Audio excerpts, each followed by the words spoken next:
적에게 발사하는 미사일이 빠르지도 않고 스텔스 성능도 떨어져서 쉽게 격추된다면 최소한 할 수 있는 건 엄청난 양의 폭약을 실어서 단 하나라도 적의 방어선을 뚫고 들어가면 완전히 파괴될 수밖에 없게 만드는 거야. 이것이 바로 우크라이나의 새로운 강력한 미사일인 FP5 플라밍고의 기본 논리야. 2025년 8월 공식 공개 후 실전에 투입된 이 미사일은 우크라이나 미사일 전략의 변화를 이끌고 있어. 국내외 전문가 모두 이 미사일 등장을 환영했다. 전문가들은 지나친 낙관론을 경계하고 있어. 플라밍고 미사일이 강력하지만 여전히 아쉬운 점이 많아. 이 미사일은 대부분 재활용된 탄약과 항공기 부품으로 만들어졌는데 성공과 실패에 아주 아슬아슬한 경계선을 걷고 있어. 설계. 플라밍고는 두 가지 핵심 분야에서 뛰어나. 탄도 용량과 사거리야. 이 미사일은 1.15톤, 즉 2,500파운드의 탄도로 무장되어 있는데 이건 단일 미사일로서는 우스꽝스러울 정도로 엄청난 양의 폭발물이지. 비교하자면 미국의 신뢰받는 장거리 대지공격 미사일 BGM-109 토마호크는 약 450kg의 폭약을 싣지만 플라밍고는 이보다 2.5배 더 많은 폭약을 탑재할 수 있어. 이런 무거운 탄두로 인해 일부 전문가는 이 미사일이 BLU-109 비벙커버스터를 쓴다고 본다. 이 무기는 2024년 이스라엘이 헤즈볼라 지도자 하산 나스랄라 제거에 사용했다. 이 폭탄은 주로 트리티놀로 채워져 있는데 트리티놀은 80%의 TNT와 20%의 알루미늄 분말이 혼합된 물질이야. 알루미늄 분말이 TNT의 전체 열출력과 충격력을 높여서 폭탄의 파괴력을 향상시켜. 이 폭탄은 바로 폭발하지 않아. 대신 단단한 강철 외피 덕분에 먼저 땅속으로 침투한 다음 신관이 작동해서 탄두가 폭발하게 돼. 물론 이렇게 거대한 탄두를 운반하려면 미사일에 강력하고 대형 엔진을 장착해야 하고 플라밍고에 사용된 엔진은 이브첸코 AI-25로 추정돼. 이 엔진은 비슷한 미사일에 쓰이는 엔진보다 훨씬 크고 터키의 전투 드론인 바이락타르 카잘마를 포함한 여러 항공기에 사용돼. 길이 3.3m, 지름 62cm, 무게 350kg, 770파운드이 넘는 대형 엔진을 사용함으로써 엔지니어들은 소형 터보제트나 터보팬을 생략할 수 있게 돼. 이런 추진 시스템들은 보통 장거리 순항 미사일에 선호되지만 AI-25와 달리 정말 비싸. AI-25는 파이어 포인트가 비축분해서 대량으로 구매할 수 있을 정도로 엄청나게 쉽게 구할 수 있었어. 파포인트 관계자들은 우크라이나 곳곳의 폐기장과 매립지에서 이런 엔진 수천 개를 발견했다고 말했어. 남의 쓰레기가 내겐 보물이라는 속담을 아주 실질적이고 직접적으로 보여주듯이 파포인트는 이 엔진들을 완전히 복원해서 최대 10시간 비행할 수 있게 하지는 않았고 플래밍고가 4시간 동안만 비행할 수 있을 정도로만 동력을 복원했어. 그들은 시간과 비용을 아끼기 위해 티타늄 부품을 더 저렴한 재료로 교체했고 너무 손상된 엔진들은 예비 부품으로 사용했어. 이 프로젝트 시작 후 파이어 포인트는 자체 엔진 공장을 세웠지만 AO-25를 만들지 더 작고 적합한 엔진을 선택할지는 아직 불확실해. 보통 훨씬 더 무거운 항공기에 사용되는 이런 강력한 엔진의 가장 큰 장점은 이 미사일의 놀라운 사거리야. 보고에 따르면 이 미사일의 사거리는 3,000km, 즉 약 1,850마일이라고 해. 이것은 앞서 언급한 블록5 토마호크 미사일의 사거리의 거의 2배에 달하고 러시아의 유럽 지역 어디든 타격하기에 충분할 뿐만 아니라 노보시비르스크까지도 도달할 수 있어. 이건 나중에 다시 다뤄야 할 중요한 점이야. 그 사거리는 주장에 불과해. 녹화 시점에는 우크라이나가 플라밍고 미사일을 먼 표적에 발사하려 한 적이 없어. 그 주장은 아직 검증되지 않았어. 그 사거리는 이전에 테스트되지 않았어.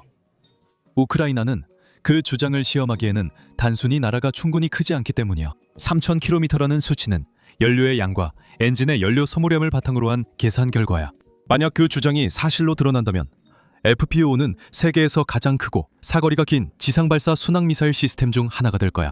이 미사일은 시속 약 900km, 즉 560마일 정도의 속도로 비행하는데 이는 서방 미사일들과 비슷한 속도야. 그럼에도 불구하고 재사용된 탄두와 재사용된 엔진에서 볼 수 있듯이 이 미사일은 예산을 고려해서 설계된 거야.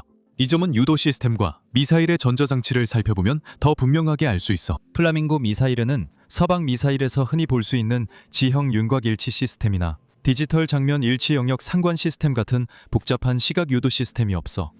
이런 시스템들은 물론 훨씬 더 비싸기도 하지. 플라밍고 미사일은 목표물 유도를 위해 위성 항법을 사용한다. 플라밍고 미사일은 제밍의 강한 수심 패턴 제어 안테나 배열을 사용해 뭔가 단어만 잔뜩 늘어놓은 것처럼 들리지 않아? 즉, 안테나 배열이 전파 재밍과 스푸핑에 강해 미사일이 경로를 유지할 수 있다는 뜻이야. 구분하자면 재밍은 GPS 신호를 방해하는 것이고 스푸핑은 가짜 신호를 미사일에 보내서 경로를 벗어나게 하는 거야. 이 시스템은 내 7개의 안테나를 원형으로 배열해 각각 독립적으로 신호를 받도록 설계됐어. 이 신호들은 이후 디지털 프로세서에서 처리되며 미리 정해진 알고리즘을 적용해서 수신 패턴을 제어하게 돼. 결국 이것은 저렴하면서도 어느 정도 신뢰할 수 있는 방법으로 미사일이 경로를 유지하도록 하고 적의 제모가 영향을 주지 못하게 해. 이 안테나 시스템은 제작이 매우 쉬워서 생산 속도를 더욱 높여줘. 하지만 플라밍고는 레이더로부터 숨을 수 있는 기술이 전혀 없어서 스텔스 성능이 매우 떨어져. 지형의 곡선을 따라 저고도로 비행하면 플라밍고가 지상 레이더와 대공 무기로부터 안전할 수 있지만 전투기에 탑재된 공중 레이더는 아무리 낮게 날아도 그 정도 크기의 표적을 충분히 탐지할 수 있어. A10 워트호그가 30mm 회전식 기관포를 중심으로 설계된 항공기인 것처럼 FPO의 기체도 거대한 탄두를 중심으로 설계되어 있어. 처음 보면 V1을 떠올릴 수도 있지만 플라밍고는 길이가 14m, 날개 길이가 6m로 훨씬 더 커. 하지만 공식적인 수치는 아직 공개되지 않았어. 이건 그냥 현재로선 추정치일 뿐이야. 기체는 유리 섬유 모노코크 동체를 사용해서 가볍지만 여전히 튼튼한 구조를 만들어.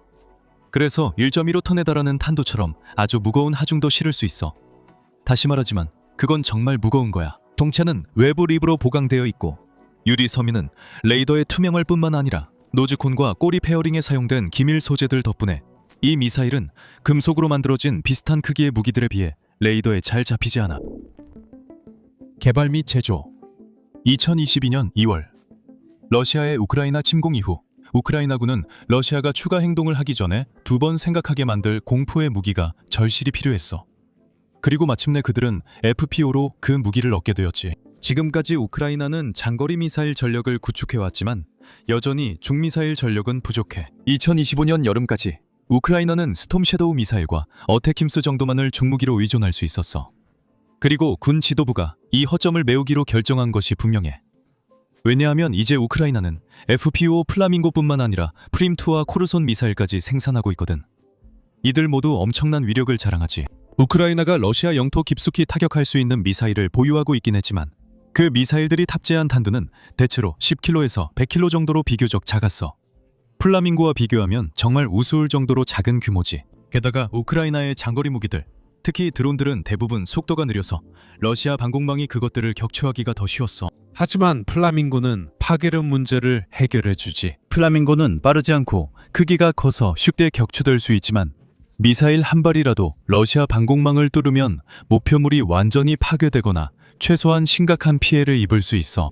2025년 8월 17일 공식 공개 이후 한 달에 약 50발의 미사일이 생산되었고 파이어 포인트는 연말까지 하루에 7발로 생산량을 늘릴 계획이라고 발표했어.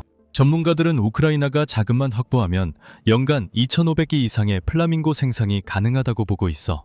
참고로 그 공개 행사가 바로 이 미사일 이름의 유래야. AP통신의 한 기자에 따르면 초기 생산부는 생산 시설에서 착색 오류로 인해 분홍색을 띠었다고 해. 파이어 포인트 측은 부인했지만 플라밍고라는 이름은 결국 굳어졌다. 플라밍고가 프랑켄슈타인 미사일인 건 오히려 우크라이나에 유리해.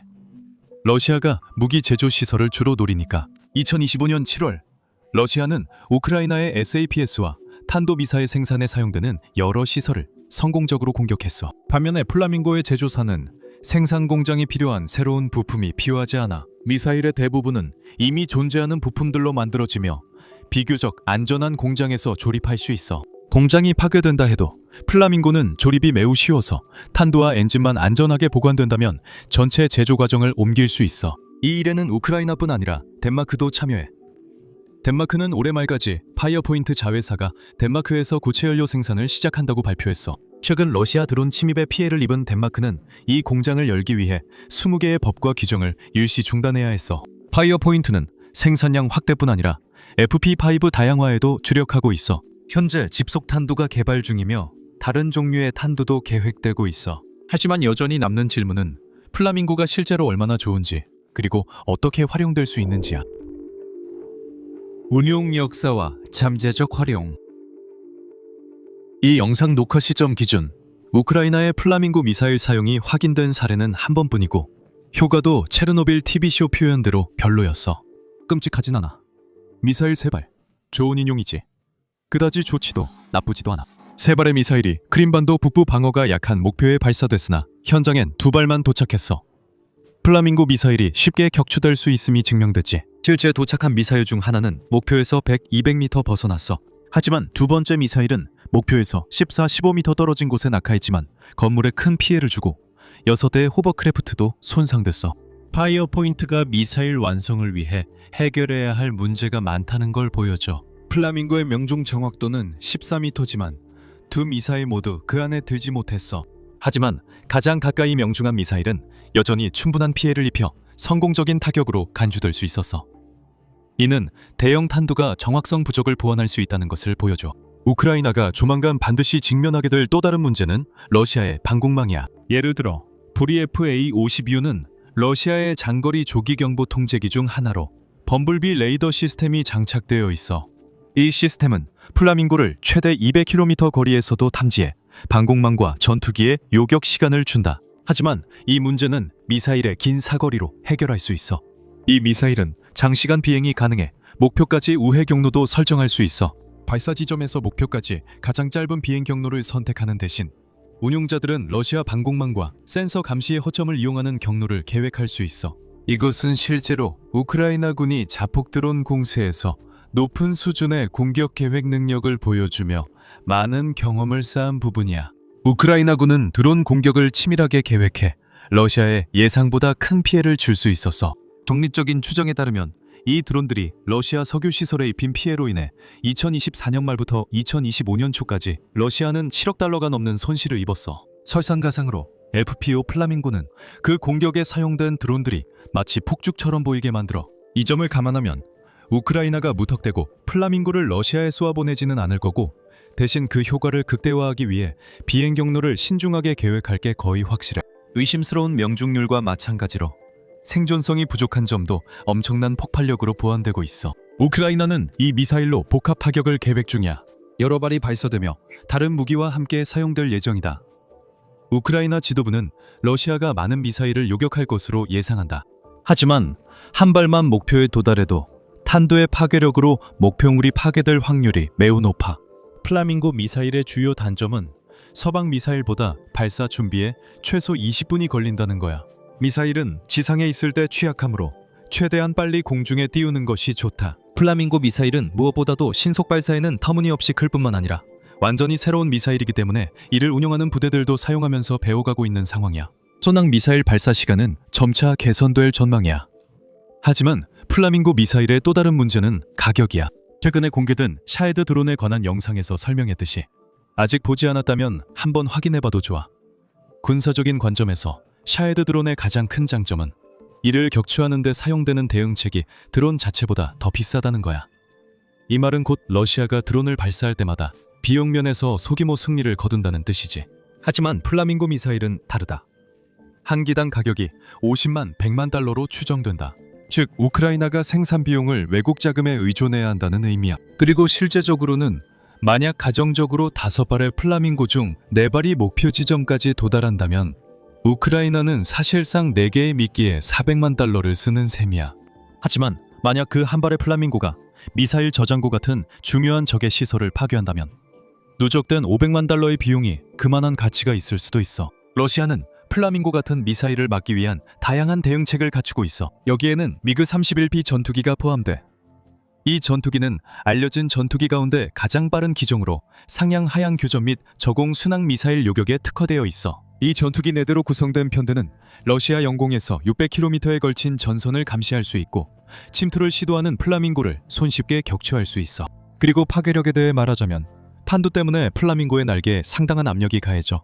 우크라이나 대통령 블라디미르 젤렌스키는 시험 발사가 성공한 후 이것을 지금까지 우크라이나 무기고에서 가장 성공적인 무기라고 불렀고 파이어 포인트 관계자들에 따르면 이 탄두는 최소 2m의 콘크리트를 관통할 수 있으며 최소 10m 지하까지 침투할 수 있다고 해. 이렇게 할 수 있는 이유는 벙커버스터 탄두를 사용하기 때문이야.